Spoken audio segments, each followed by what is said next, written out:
If you didn't print out a copy of the magic sheet, I will. One is going down for you. This is also posted to Canvas, so I encourage you to have this printed out and like on your right hand, like metaphorically and literally, as you're working, because it's because this is going to be. This is going to be super critical and super helpful going forward. And you're starting to, now you don't have to, obviously you don't have to memorize this all at the beginning of the semester. And in fact, much of this you don't have to memorize at all. But some of it you do. And specifically, tables 5.3 and 5.4 from chapter 5 of Baker, you will recognize as the personal pronouns, as the demonstrative pronouns and the third person personal pronouns in the upper left of the sheet. All right, so without further ado, let's turn to chapter 5 of Baker, page 41. So the personal pronouns, many of these, Baker says optimistically, you will find the personal pronouns easy to learn because of their resemblance in both form and usage to those of modern English. This is not, of course, universally true, but some of them are easier than others. The first person pronouns on table 5.1 are pretty recognizable. Way, us, ura, ur, us. You can hear those itch, may, mean, may. You can hear those pretty readily. One thing to note as the lead-in to table 5.2, which is the second person pronouns, Old English does not use singular thu as a familiar form, the way that it will come to be in Middle and Early Modern English, where there's a sharp distinction between the familiar thou and the polite or formal you. That doesn't exist in Old English. So there's no tu vous distinction as in French or in many other Indo-European languages. Thu is just singular. All right. Yea, you can hear how that becomes ye. The plural ew becomes you, ewer, your. You can start to hear how those words will evolve. Where it really gets important is table 5.3, the third person singular pronouns. Tables 5.3 and 5.4, as I said in the announcement. By the way, so when I put announcements on Canvas and send messages to y'all, do you actually get them? Because they just sort of go into the void. Like back with Stellar, I would like send an email and I would get a copy of the email and then it would be in my email and everybody would reply and I would know. Okay, but you are getting these things. All right, excellent. Because occasionally it feels like I'm just sort of like yelping out into the chasm. But if I'm not, then that's great. 5.3 is arguably the most, at the bottom of page 42, this is arguably the most important paradigm in the entirety of Old English grammar. The reason for that is because it offers, both because these words show up all the time, and also because the endings of the words form the, well, they're not the basis. They offer a guide to many other pronoun and noun declensions. And what I mean by that is that, so for example, when you see hina, the masculine accusative singular, hina, which means him, that ne ending is also going to be the accusative masculine singular ending of a lot of other pronouns and nouns. So the labor that you spend memorizing 5.3 and 5.4, which we'll get to in a moment, is labor saved when it comes to memorizing basically everything else. And that's why these tables are going to be drilled. You'll simply have to reproduce them on every single exam. So just learn them now, and you'll be all set. Before we get to table 5 and then there are some helpful little like repeated forms noted by Baker at the bottom of 42 and top of 43. So the neuter, nominative, and accusative singular forms are the same. Here it's hit. Neuter masculine and genitive singular forms are the same. Neuter masculine and dative singular forms are the same. Feminine genitive and dative singular forms are the same. And again, those similarities tend to, you can't totally take it to the bank, but they tend to replicate across the other paradigms that you're going to learn. Notice that the plural, unlike in many other languages, the plural is not differentiated by gender. So plural is just plural, and you don't have to worry about it beyond that. So interesting little etymological details. So Baker says at the top of 43 that the third person plural pronouns may cause some difficulty at first because they don't start with th or thorn the way that modern English counterparts do. That's because our modern English plural pronouns like they actually come from Old Norse. So when the Scandinavians settled, conquered, settled, whatever we want to call it, parts of the north of England, their forms got adopted into English as the plurals. And that's why some of these look less familiar than you might expect. Possessive adjectives on page 43. Couple of important points here.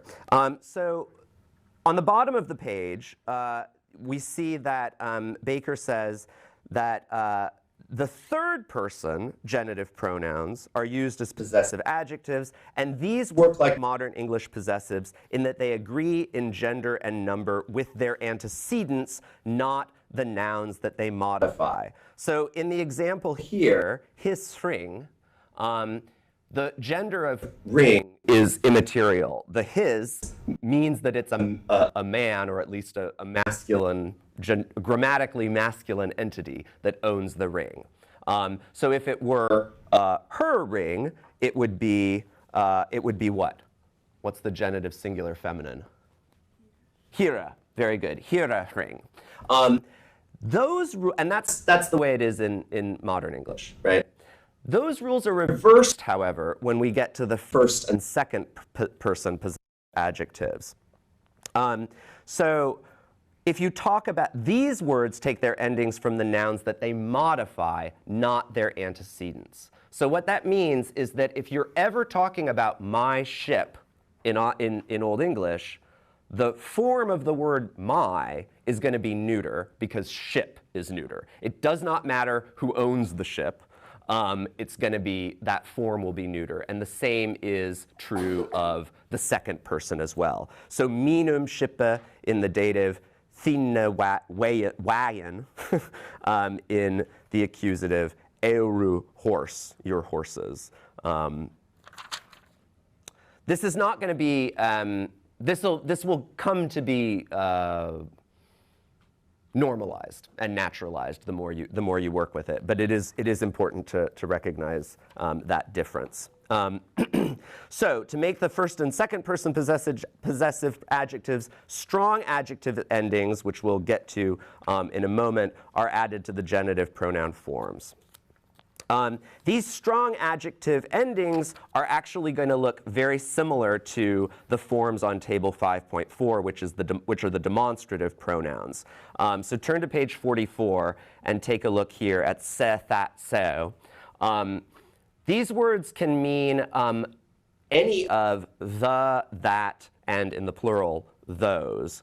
And when you see the blank for instrumental forms under feminine and plural, that's because there is no instrumental form in the feminine and the plural. So when you reproduce this paradigm on your exams, which you will, make sure, even though they don't have a little slash through it, make sure that you put some kind of like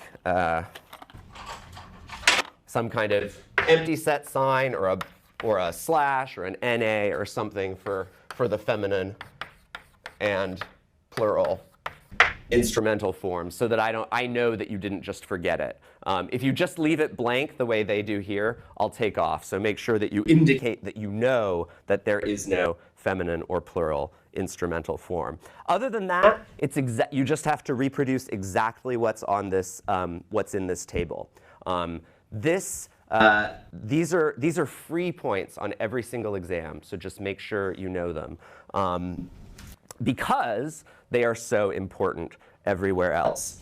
Now, when I said that 5.3, the endings of 5.3 offer a kind of guide to many other endings, you can see how that works if you compare 5.3 and 5.4. And it may be easier to do that on your magic sheet, since they're right next to each other. The third person personal pronouns and the demonstrative pronouns. So you see that nominative he is kind of evoked by the se. Similarly, hine, that ne, you see thon ne, that ne. So you know that ne is accusative singular masculine. Similarly, him in the dative singular masculine, thom in the dative singular masculine, that m ending. So again, it's not precise, but as you're memorizing, start learning to pick up on these analogies between the paradigms.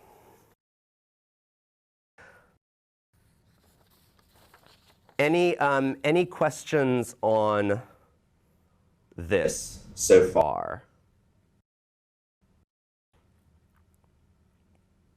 So I've said it before, I'll say it again. Just keep that magic sheet right at your either right hand or left hand, and just have it there until these are down cold.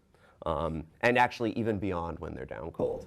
You want this there, you want that there in every context basically, except an exam when I don't allow you to have it.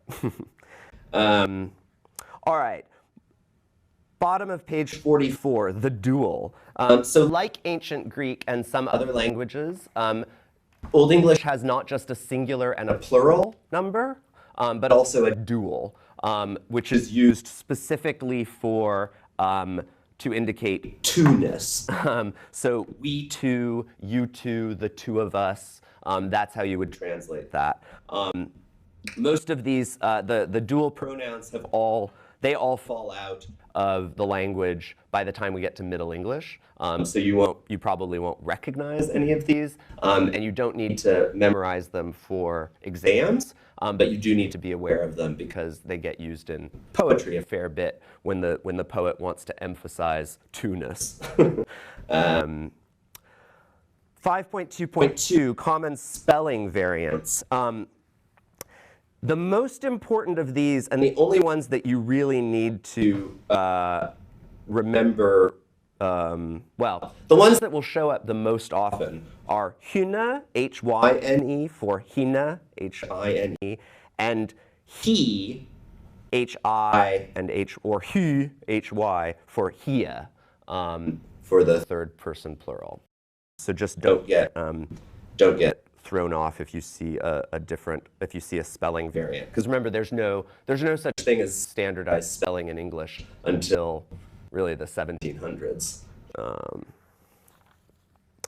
Interrogative pronouns, again, you'll want to be able to recognize, but you don't, and same with indefinite pronouns, but you don't need to memorize them. We'll come back to mini text A, which is Psalm 1, in a moment. All right, relative pronouns. This 5.5 is very, very important because there are three different ways that Old English can indicate the relative pronoun that or which, or who, really. One is the indeclinable particle the, so relative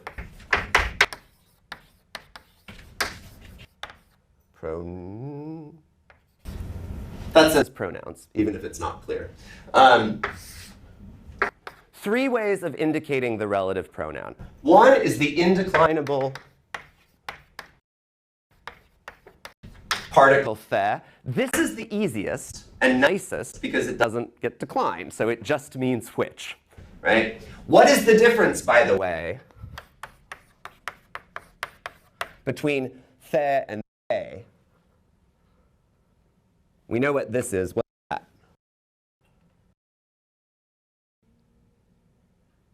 Yeah. I think it's right. Yeah. Second person singular dative. or the accusative. Accusative, excellent, exactly. So this is you, where we get the from. This is the indeclinable relative pronoun, okay? So again, this is just one example of many where the long or the short mark, well, the long mark or the absence of the long mark can make a huge difference in the meaning of the word, all right? So one option for the relative pronoun is the indeclinable the. Another is to use a form of se, that, seo, and I'm just using se to indicate that whole battery of words. One is to use se and the, in which case, well, we'll get back to that. And then the other is just se on its own. This is most common in poetry, but you'll see it in prose as well. The meaning of this does not change at all, depending on which one of these options the poet or the author uses. But grammatically, it makes a pretty big difference because if you turn the page to the top of 48, when a demonstrative is used, that's se, that, seo, a form of 5.4, table 5.4. When a demonstrative is used, its case and number will usually be appropriate to the following adjective clause. What that means in slightly less oblique terms, what that means for our purposes is that its form is going to be determined by the function that it serves in the adjective clause itself. Okay? So if we go back to the bottom of page 47, Hei livoda mid, I'm looking at the second example there. Hei livoda mid tham goda tham the hei ar theowida. He lived with that God whom he had earlier served. That tham is what case? Dative, exactly. That tham is dative because it's the object of the verb theoida in the subsequent clause, and theoion, that verb, takes the dative. This is one of those irregular or unusual verbs that takes a dative direct object rather than an accusative direct object. Similarly, the next example, Danai Thara Air. So is Irnende of North Dala, the river Don, which flows from the north. Seo is what case? Nominative, good. Seo is nominative, and the reason for that is that which is the subject of that clause, right? Which flows from the north.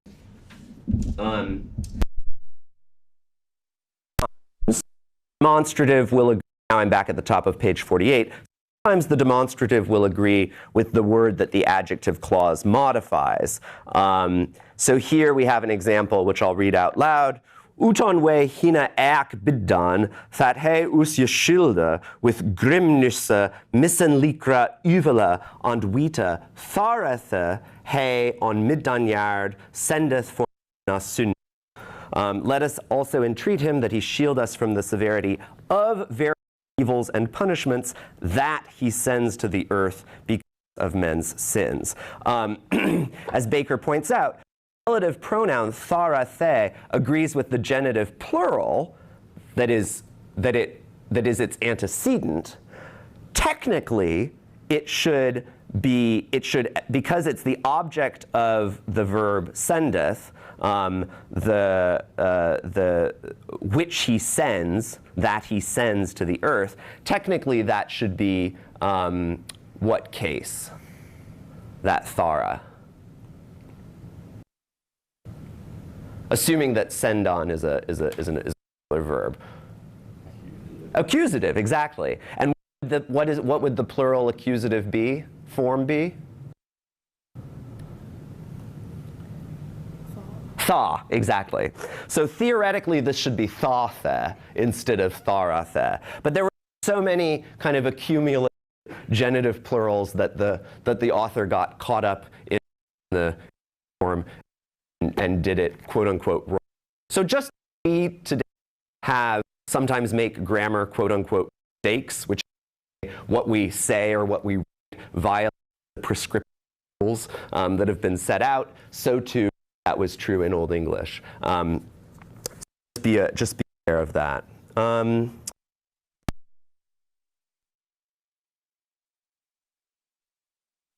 Uses reflexives more than we do. So we would never say, ich ondreed me. We would never say, I was afraid myself, or probably we wouldn't. But in Old English, they'll sometimes use a reflexive as an intensifier. So if it doesn't seem to make sense to translate it, it may be that you shouldn't translate it, and it just represents an intensifying effect. Okay? Reciprocal pronouns, like each other in modern English, the most common way to do this in Old English is the second of the two options that's listed, either and other. So either hura othrem uvelis hogada. Each of them intended harm to the other. So othrem is in the dative because they intend the harm against. So this would be a dative of disadvantage. They intend the harm toward the other. Uveles, that es ending is a classic genitive. Exactly. So why on earth is it genitive? Well, because hogion is an irregular verb that takes a genitive direct object. So just be on the lookout for that. If you see a form that kind of doesn't make sense in context, check the verb to see what kind of what case it takes for its object. It's not that uncommon to have a dative or a genitive instead of accusative. Any questions on anything in chapter 5? As I said in that announcement email that I'm reassured to know did go out into the world, it's a very small amount of pages, but they are super important. And tables 5.3 and 5.4 in particular, that's going to be about, those tables alone are probably about 10% of every single exam you take. So just get them down cold. All right?